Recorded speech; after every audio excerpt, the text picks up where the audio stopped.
2026లో ఏంట్రా ప్రశ్న అంటే ఏఐ ఉద్యోగం తీసుకుంటుందా అంటే, దీన్ని మనము 3 కేటగిరీల కింద డివిజన్ చేసి మాట్లాడదాం. ఒకటి, మీరు చేసే పనిలో 80% భాగం యాక్టివిటీ మాత్రమే.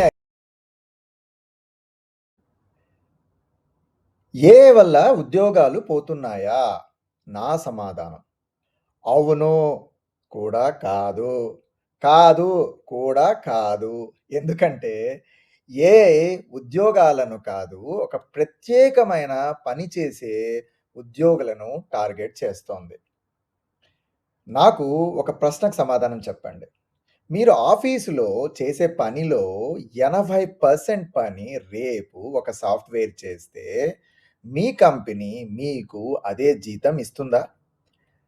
ఇదే 2026లో ప్రతి ఉద్యోగి తనను తను అడగాల్సిన ప్రశ్న. దీన్ని మనము 3 కేటగిరీల కింద డివిజన్ చేసి మాట్లాడదాం. First category type of people are ఉద్యోగాలు ఏంటంటే, ఎంప్లాయీస్ ఎవరు అంటే, నేను లేకపోతే మీటింగ్ ఆగిపోతుంది అని చెప్పేవాళ్ళు. రమేష్ అనే మేనేజర్ ఉన్నాడు అనుకుందాం. రోజంతా మీటింగ్స్, అందరినీ ఫాలో అప్ చేస్తాడు, స్టేటస్ అప్డేట్స్ తీసుకుంటాడు, మినిట్స్ పంపిస్తాడు, రిపోర్ట్స్ కన్సాలిడేషన్ చేస్తాడు. ఇప్పుడు ఒక ప్రశ్న, రమేష్ వాల్యూ ఎక్కడ ఉంది? మీటింగ్ నిర్వహించడంలోనా, లేక డిసిషన్ తీసుకోవడంలోనా? మీటింగ్ నిర్వహించడమే వాల్యూ అయితే ఏఐ ఇప్పటికే ఆ పని మొదలుపెట్టింది. గమనించండి, నేను మేనేజర్స్ గురించి మాట్లాడడం లేదు. నేను మీటింగ్ కోఆర్డినేటర్స్ గురించి మాత్రమే మాట్లాడుతున్నాను. మీరు డిసిషన్ తీసుకుంటే మీ వాల్యూ పెరుగుతుంది. మీరు కేవలం మీటింగ్ నడిపితే మీ రిస్క్ పెరుగుతుంది. ఇది చాలా చాలా ఇంపార్టెంట్. రెండో రకమైనటువంటి కేటగిరీ పీపుల్ గురించి మాట్లాడదాం. నేను లేకపోతే రిపోర్ట్ రాదు. ఇది రెండో కేటగిరీ టైప్ పీపుల్ చెప్పేది. ఎగ్జాంపుల్ తీసుకుందాం. సురేష్ దగ్గర 20 సంవత్సరాల అనుభవం ఉంది. అద్భుతమైన ఎక్సెల్ స్కిల్స్. ఒకే రోజులో 25 రిపోర్ట్స్ తయారు చేస్తాడు. కానీ సీఈఓ ఒక ప్రశ్న అడిగితే, ఈ సేల్స్ ఎందుకు తగ్గాయి సురేష్ అని అడిగాడనుకోండి, అతను రిపోర్ట్ చూపిస్తాడు కానీ ఆన్సర్ ఇవ్వడు. కంపెనీలు ఇక రిపోర్ట్ క్రియేటర్స్ కోసం వెతకడం లేదు. రిపోర్ట్ నుంచి మీనింగ్‌ను తీసుకొచ్చే వాళ్ళ కోసం వెతుకుతున్నాయి. ఇది మీరు గుర్తుపెట్టుకోవాలి.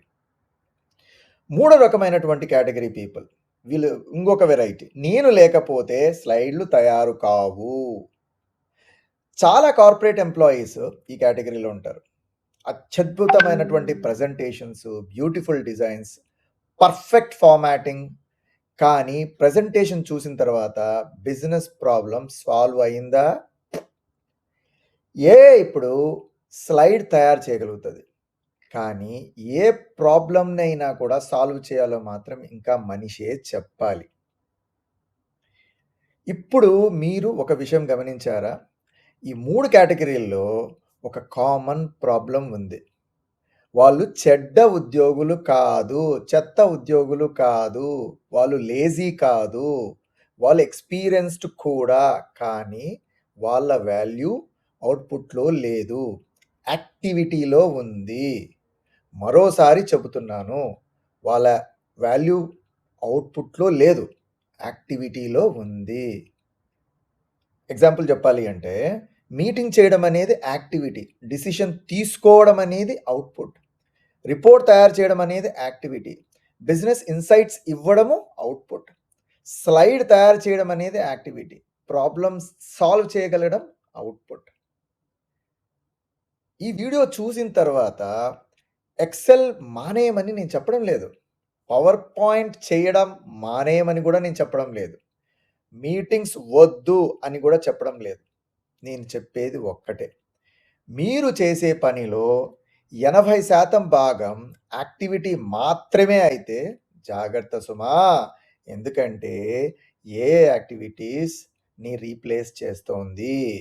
కానీ గుర్తుపెట్టుకోండి, అవుట్‌పుట్‌ని కాదు, డిసిషన్ కేపబిలిటీస్‌ని కాదు, లీడర్‌షిప్‌ని కాదు, ప్రాబ్లమ్ సాల్వింగ్‌ని కాదు.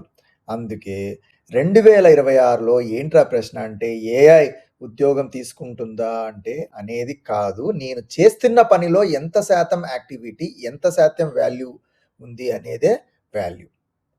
రైట్? కాబట్టి మీరు దయచేసి యాక్టివిటీ మోడల్‌లోంచి అవుట్‌పుట్ మోడల్‌లోకి రండి. మీరు చేసే పనిలో యాక్టివిటీస్ ఉంటే అది ఖచ్చితంగా ఏఐ రీప్లేస్ చేస్తుంది. మీరు అవుట్‌పుట్ మోడల్‌లోకి రావాలి. అక్కడ మీ ఎక్స్‌పీరియన్స్ చూపించాలి. అప్పుడు మీరు సర్వే అవుతారు. దీనికి మీరేమి చేయాలి? ఆ పర్టిక్యులర్ ఏరియాస్‌లో ఎక్స్‌పర్టైజ్ తెచ్చుకోవాలి.